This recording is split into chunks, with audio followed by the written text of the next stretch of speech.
তো আসসালামু আলাইকুম ওয়া রাহমাতুল্লাহি ওয়া বারাকাতুহু। আজকে চলে আসলাম এই কাকিমার বাড়িতে। আমি মাঝে মাঝে আসি আর খবর নিতে। তো এনার যে সমস্যা, বাড়ি ঘরের খাওয়া দাওয়ার, এনার এমন প্রবলেম যে একটা বাচ্চা আছে, সেও কিন্তু প্রতিবন্ধী। আর এনার যে স্বামী আছে, ওই যে এখানে আছে, ওইদিকে বসে আছে, উনিও কোনো কাজ করতে পারে না, বয়স হয়ে গেছে। তো কাকিমার কাছে শুনবো একটু, তারপরে বিস্তারিত অবশ্যই আপনাদেরকে শোনাবো। বলেন, বাড়ি কেমন চলতেছে? আমাদের বাড়িঘর ভালো নাই, বাড়িঘর টাকা পয়সা নাই।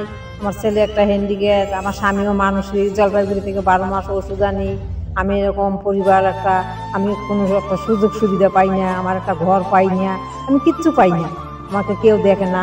কত সুযোগ সুবিধা আসে, আমি কোনো সময় একটা জিয়ার পাই না, কোনো একটা শাড়ি পাই না, কোনো জিনিস আমি পাই না কোনো সময়।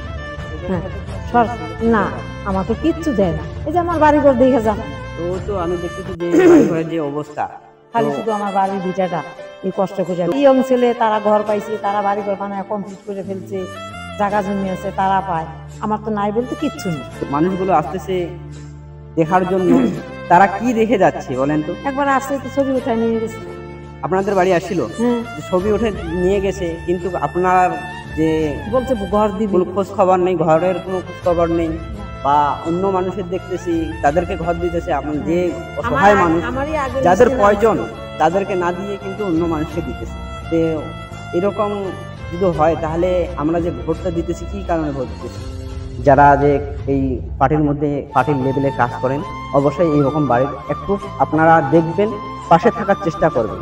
আমরা তো দেখেন, আমরা যেগুলো কাজ করতেছি, একদিন আসবো, খাওয়া দাওয়া দিব বা কিছু পয়সা দিব, চলে যাব, কিন্তু আমরাও তো, আমাদেরও সংসার আছে। তো আমরা কিভাবে এরকম করে একদিন এসে কিন্তু কাজ হয় না।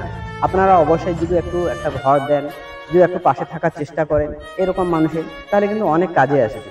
তো আমি আপনার শুধু খোঁজ নিতে আসি।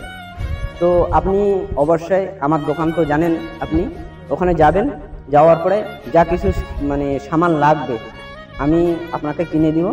অবশ্যই ভিডিওতে দেখাবো আপনাদেরকে। তো অবশ্যই শেষ পর্যন্ত দেখবেন ভিডিওটি, আর আমাদেরকে একটু সাপোর্ট দিবেন। ইনশাল্লাহ আমরা আগামীতে চেষ্টা আছে, যদি আপনারা আমাদেরকে সাপোর্ট দেন, তো আমরা সরকারের আশা করব। রাজভাই কিছু বল। এটাই বলতেছি যে মানুষ পাশে থাকো, আর এরকম বাড়িঘর তৈরি করার জন্য সবাই সহযোগিতা করবেন। প্রধান পঞ্চায়েত যথাযথ আছেন নেতা খেতা, সবাই চেষ্টা করবেন। যার আছে ওকে দিচ্ছেন, কিন্তু যার নাই ওকে দিচ্ছেন। দেন এটি অনেক ভালো হবে। যখন কীভাবে পড়ে আছে, মনে করো বাড়ি ঘর ঘেরা টেরা পড়ে আছে, পানি লাগিয়ে আছে, মনে করো ভিতরে পানি পড়তেছে। ঠিক, সবাই চেষ্টা করবে।